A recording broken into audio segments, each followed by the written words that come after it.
Multicomex, despachantes de aduanas, servicios aduaneros a nivel nacional de manera rápida, confiable y económica. En Multicomex nos encargamos de todas las operaciones referentes al comercio exterior porque sabemos de eso y mucho. En comercio exterior no hay lugar para improvisaciones, así que venite a lo seguro. Encontrarnos en la fanpage Agencia Multicomex como también en el WhatsApp 615-52666. No lo pensés más, Multicomex es tu mejor opción en gestión aduanera. Y te doy otra vez los datos de Energy Center. Si estás necesitando batería para tu vehículo, anotate el 690-06060. Energy Center, representante de Eliar y Panasonic. Haceme caso porque el vehículo se lo cuida mejor con baterías de Energy Center, que te la llevan a tu casa y te la instalan en el momento. Va de nuevo el número 690-06060. Memorial Park es el parque del recuerdo. Casi 30 años de servicio comprometidos con la naturaleza y tu familia para brindarte toda la atención que se necesita en esos momentos tan difíciles. Llama a las 24 horas del día 773-99188, que ellos se hacen cargo absolutamente de todo.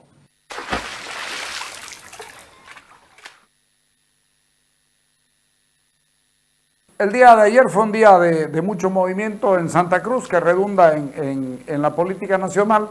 Carlos Mesa estuvo acá, hubo una reunión en la que estaba el CONADE, en la que estaban los partidos políticos, en que estaban los comités cívicos, y creo que es auspiciosa. Carlos, buenas noches, ¿cómo estás?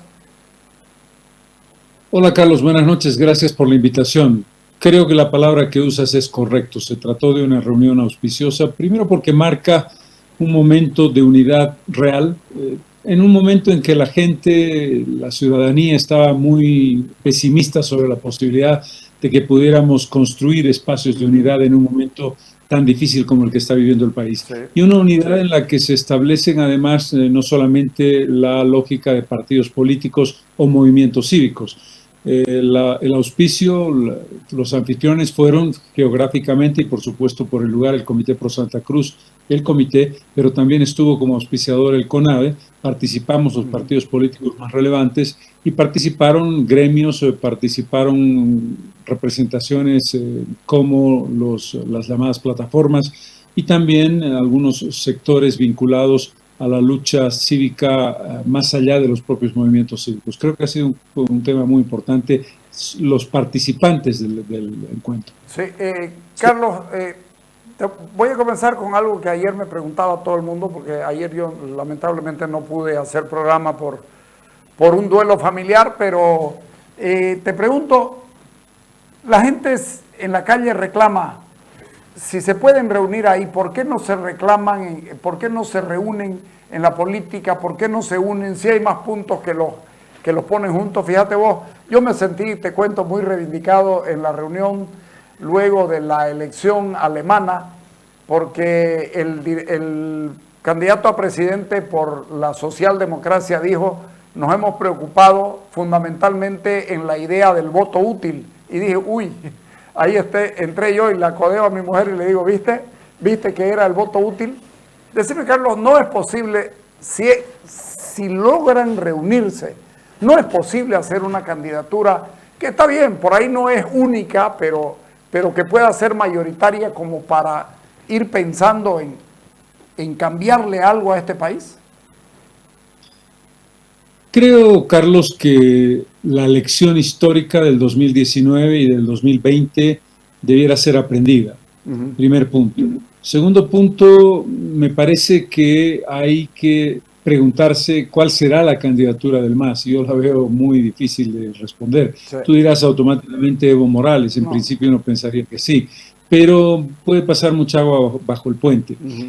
Tercero, el concepto de una candidatura que le pueda ganar el MAS es un imperativo. Es un imperativo y una candidatura única, independientemente de cuál sea, y aquí por supuesto estamos a 4 años afortunadamente del proceso, digo afortunadamente para que no se piense que esta es una conversación donde estoy haciendo proselitismo personal, pero mi impresión es que la elección del 2020 tiene que ser aprendida, que hay que saber quién será el candidato del MAS y que hay que garantizarle al país una candidatura ganadora. No nos podemos dar el lujo después de estos 15 años de volver a equivocarnos. En RTP de La Paz me hicieron una entrevista el otro día y yo le digo, hay que entender el voto útil, si se quiere, como un voto ortopédico, que podrá no ser tuyo, pero te ayuda a caminar y a llegar a donde vos querés llegar.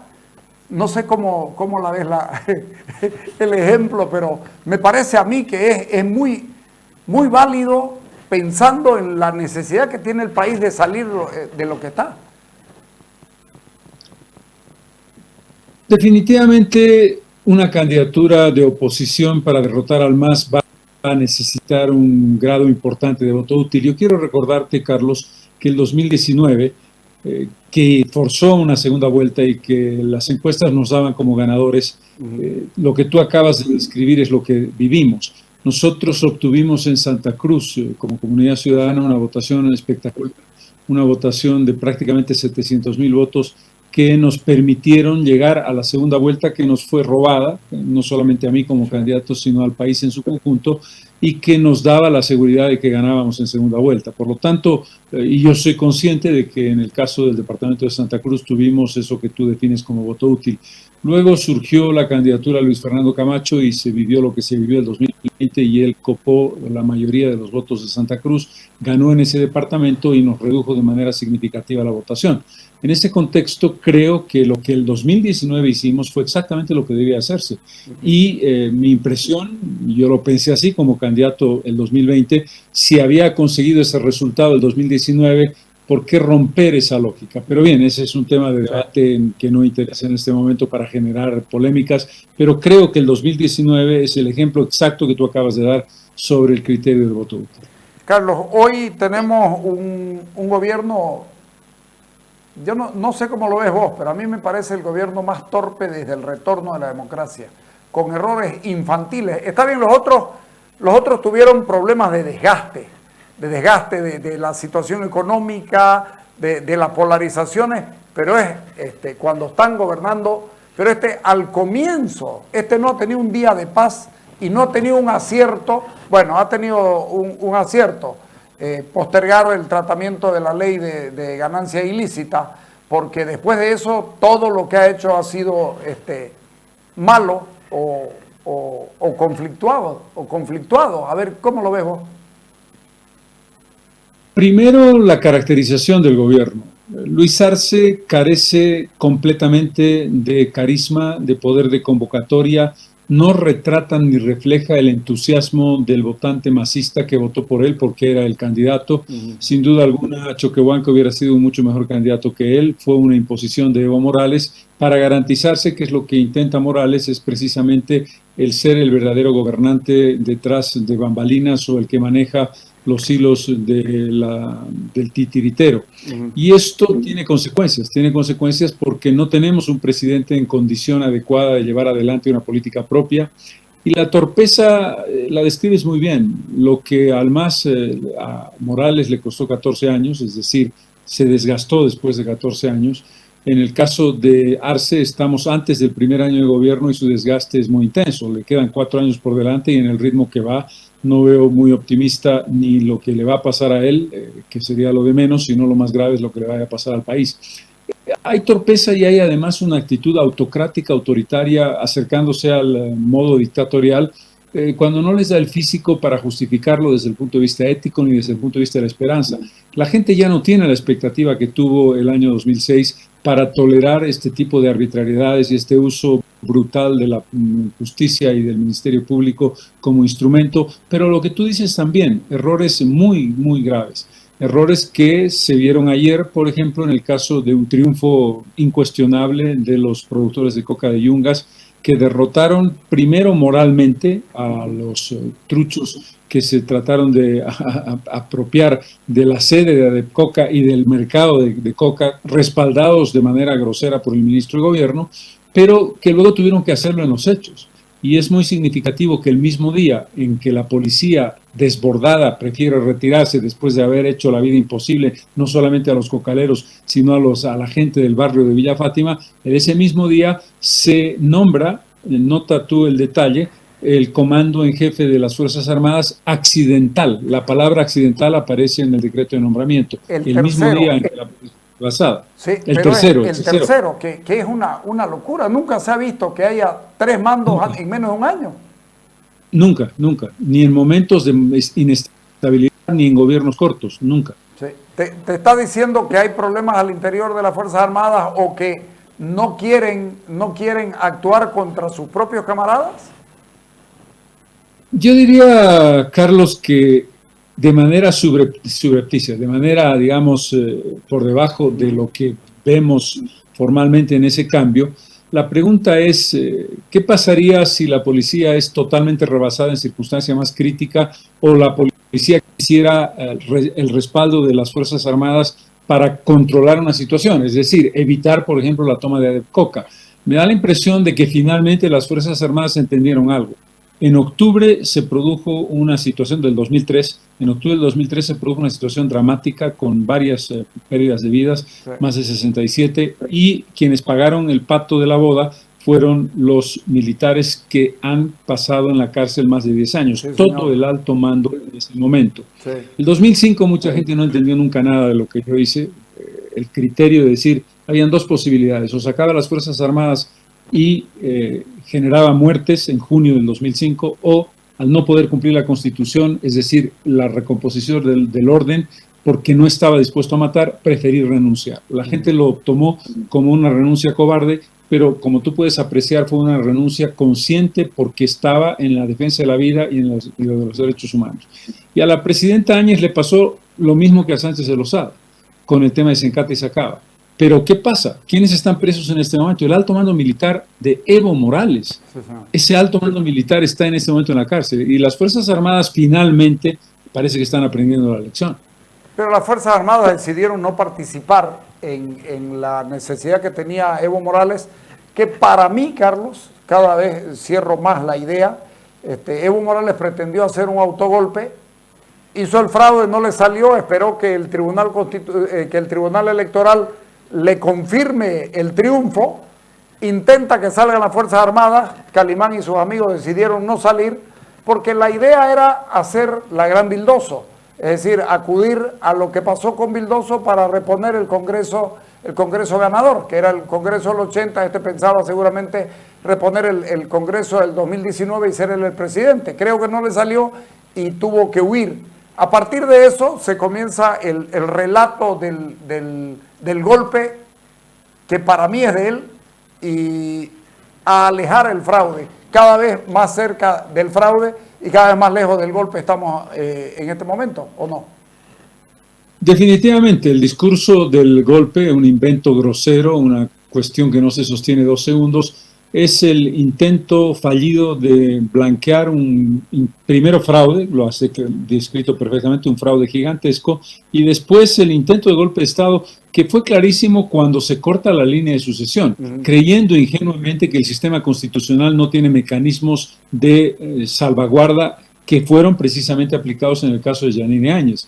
Evo Morales renuncia a García Linera, obliga a renunciar a la presidenta del Senado, obliga a renunciar al presidente de diputados, obliga a renunciar al primer presidente del Senado y cree con eso que se ha cortado completamente la línea de sucesión constitucional. Y además, para rematarla, intentó sin éxito, pero habían las órdenes que dio Salvatierra y el presidente de diputados, de que todos los diputados y senadores masistas renunciaran a su curul para dejar al Congreso inerme y por lo tanto en el Congreso no había ninguna posibilidad.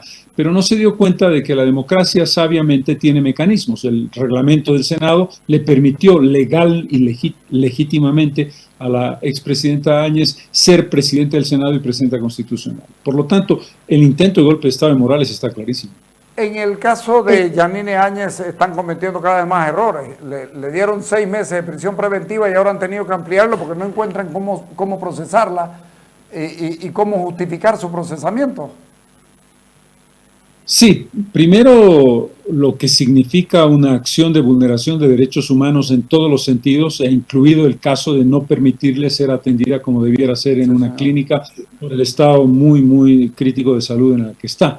Pero yendo al fondo político de la cuestión, en efecto, el caso golpe de Estado no se sostiene por ningún lado, no hay forma de agarrarlo, porque no hay ningún elemento que establezca la acción de esa hipotética interrupción del orden constitucional, ni en el caso de Yanine Áñez, ni en el caso nuestro que nos trataron de acusar y que seguimos ahí en el nivel de acusación, Tuto Quiroga, Samuel Doria Medina, yo, por las reuniones internacionales que tuvimos con a partir de la Iglesia Católica, Naciones Unidas, la Unión Europea y la Embajada de España.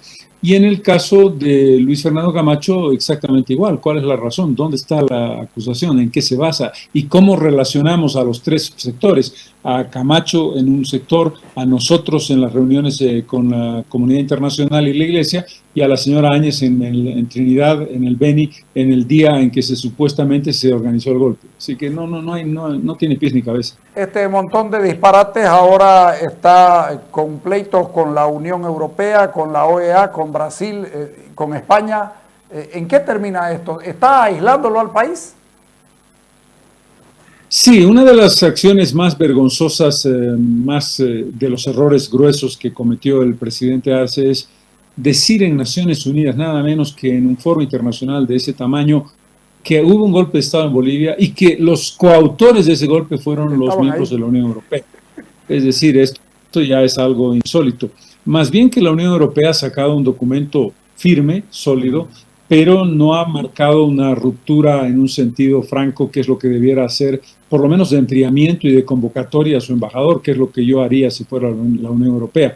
Un hecho que tiene que ver con la realidad es que nuestra relación comercial, es decir, la idea de sanciones económicas, por ejemplo, en el caso de Bolivia, no parecen muy pertinentes porque nuestra vinculación comercial con la Unión Europea nunca pudo hacerse de bloque a bloque o de Comunidad Andina de Naciones o de Bolivia con la Unión Europea, por esa lógica absurda, falta del más mínimo sentido común del gobierno de Morales de ideologizar cualquier relación y establecer que los tratados de libre comercio son un pecado capital, lo cual es otro absurdo del gobierno de Morales que sigue el gobierno de Arce. Carlos, frente a eso se reunieron finalmente ayer y hay una serie de medidas que se van a tomar. ¿Cuál es el futuro de esto? ¿Vos qué ves? Primero, mostrarle al gobierno que después de haber hecho los esfuerzos más genuinos y más abiertos para lograr un diálogo, una apertura, un espacio de comunicación entre gobierno y oposición que fueron rechazados sistemáticamente, en el caso particular nuestro de Comunidad Ciudadana lo hicimos en 3 oportunidades, que no estamos dispuestos a seguir soportando fragmentados y callados estas arbitrariedades. Este primer criterio es: nos unimos en torno a una palabra: democracia. La defensa de la democracia en todo lo que ello implica y sobre todo y a partir de la persecución política a través de la justicia, la recuperación de la justicia y del Ministerio Público y la decisión de la movilización. En este caso concreto, tú habrás notado que en la conclusión hay 2 decisiones. La primera decisión es la movilización el día 10 de octubre en el recuerdo de la democracia, con marchas que ratifiquen nuestro compromiso democrático, y el día 11 de octubre el respaldo a la decisión de los gremialistas, que son el sector, digamos, la punta de lanza de la defensa de esa acción en contra de la ley, que es un atentado. La ley contra las ganancias ilícitas es un atentado contra las personas, contra la colectividad y contra sus derechos económicos, contra nuestros derechos económicos a título de lucha contra las ganancias ilícitas. Sobre todo contra la formalidad, porque la informalidad va a seguir funcionando ahí. La formalidad ya pagó todos los impuestos que tenía que pagar, ya le sacaron plata por la riqueza, le sacaron plata por una cosa, por la otra, es decir, más espiados no pueden estar. Ahora van a ir sobre la informalidad, que es lamentablemente la ancha base de la economía nacional. Así es, y esto es enfrentar al país entero. Te enfrentas contra la formalidad, te enfrentas contra la informalidad, te enfrentas contra las élites y te enfrentas contra los sectores populares. Es un absurdo que lo que trata en el fondo es de coartarnos libertades y de crear un Estado policíaco, estableciendo además el comienzo del arrancarle a la justicia sus potestades. En la eventualidad de que la justicia se recupere, que es lo que queremos hacer, le dan al Ministerio de Justicia, le dan a la UIF una serie de potestades absolutamente inaceptables de allanamientos, sospecha, fin del secreto bancario, un conjunto de cosas que está rompiendo lo básico de los derechos fundamentales, que hay que recordarlo, la democracia defiende también los derechos económicos de los ciudadanos. Vos has tenido oportunidad de conocer, yo no he podido conseguirla, la famosa ley en la que ellos dicen que, o los convenios internacionales en la que ellos dicen que se amparan, Hay quienes me han dicho que no tiene nada que ver una cosa con la otra y que aquí están metiendo de contrabando muy propio del gobierno de Evo Morales, que finalmente es lo mismo el de Arce, muy propio de esto. Se agarran una buena intención. Estoy seguro que Carlos Mesa, como persona o como dirigente político, como líder de un partido político, no va a estar nunca en contra de la legitimación de ganancias ilícitas.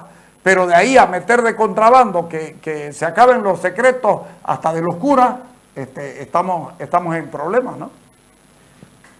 Exactamente, tú lo has descrito perfectamente bien. El MAS tiene por costumbre establecer dentro de una ley cuyos principios parecen correctos, recuerda el intento de modificación del Código Penal, que tiene que ver sin duda alguna con convenios internacionales, es decir, la lucha contra el enriquecimiento ilícito, el blanqueo de dinero, el narcotráfico, tráfico de armas, tráfico de personas, que son parte de un esquema de corrupción brutal que hay que establecer con claridad, con legislación que ayude a enfrentar a esos verdaderos males cancerígenos de la sociedad, es una cosa, y otra muy diferente es vulnerar a partir de la lucha contra las ganancias ilícitas los derechos constitucionales fundamentales de las personas y de la sociedad. Y es obvio que se está vulnerando la independencia de poderes, en este caso ya desde el punto de vista de la ley, y se están vulnerando derechos constitucionales reconocidos en nuestra Carta Magna a partir de ese argumento. Es decir, el argumento es una coartada para el Estado policial.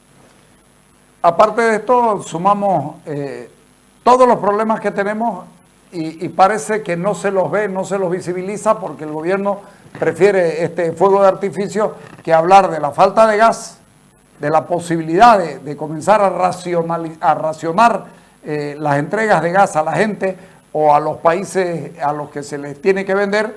Esa es el uno. Y dos, la imposibilidad de conseguir 3.000 millones de dólares que le darían un respiro a Arce y que no puede porque no tiene plata como para ir a pelearse con los fondos que los argentinos definieron muy bien, los fondos buitres. Entonces, el tema, hagamos bulla aquí para que no se vea lo otro. Definitivamente, en lo básico, lo que la sociedad está esperando. Empleo cada vez más escaso, garantías de futuro económico cada vez más gris, educación que no ha resuelto absolutamente nada y todavía estamos en ese limbo de lo que representa la educación presencial y sus resultados, y salud que más allá de la vacunación sigue siendo un absoluto desastre. En lo macroeconómico, lo que tú mencionas, quizás el elemento de compensación al que está apostando Arce en el mediano plazo son los precios internacionales. Tenemos otra vez una subida muy significativa del precio del petróleo, una subida muy significativa de los precios de los minerales y una subida muy significativa de los precios de los granos, particularmente de la soya. Esa es una apuesta, supongo, al incremento de exportaciones, otra vez no por volumen, sino por precios. Pero tú has mencionado algo que está al margen de los precios y que tiene que ver con la caída brutal sin reposición de nuestras reservas de gas. Estamos en un punto de inflexión, el gas ha dejado de ser el elemento central de ingresos de la economía, esto ha afectado dramáticamente el IDH, municipios y gobiernos departamentales, y por otra parte el suministro, es decir, el dilema en el mediano plazo, o quizás menos, de o vendemos la totalidad del gas que hemos comprometido o hacemos un recorte del gas que tenemos que proveer en el país. Por lo tanto, es una combinación, por una parte la suerte que tienen los gobiernos masistas de la subida de precios internacionales, pero por otra parte un manejo macroeconómico muy equivocado. Los petroleros dicen el problema es que vamos a exportar un poco más caro, pero vamos a importar combustibles más caros también. Y ya dependemos en el 100% de la importación prácticamente. Sí, porque estamos con problemas ya de importación no solamente de diésel, sino también de gasolina. Sí, es decir, no estamos en condición de autosustentación energética en ninguno de los casos. Y tenemos un compromiso con Argentina y con Brasil. Y tenemos la distribución de gas domiciliario que cumplir desde el punto de vista de la lógica del Estado.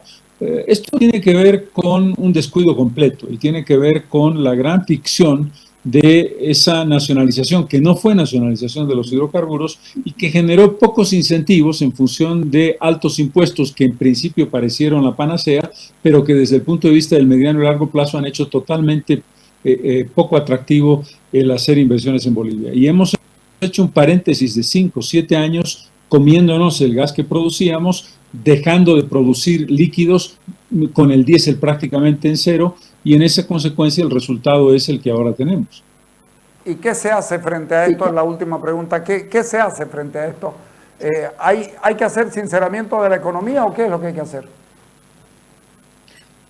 Bueno, la palabra sinceramiento, tú sabes lo que implica desde el punto de vista político, Carlos. Claro. El gobierno lo que va a tratar es, como te digo, de arrancar los ingresos del incremento de precios internacionales, va a rehacer sus relaciones con el Fondo Monetario Internacional para tratar de contar con fondos de libre disponibilidad. Ajá. Porque mi impresión es que lo que tú planteas, y que tiene que ver con dos cosas claves, la estabilidad monetaria y el precio interno de los hidrocarburos, que son los dos factores claves para decir, ok, hay que sincerar el precio y por lo tanto no podemos vender la gasolina ni el diésel a menos de 3.74 y tenemos que devaluar la moneda, es simple y sencillamente una hecatombe. Es decir, el gobierno está atrapado en su propia trampa, la trampa que creó el propio Luis Arce. No hicieron las dos cosas básicas que tuvimos en el periodo previo.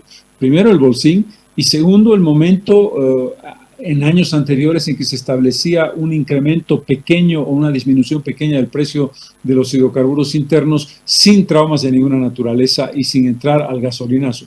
Por lo tanto, mi impresión es que el gobierno no tiene margen de juego alguno en el sinceramiento, porque eso sería una hecatombe política, económica y social en el corto plazo.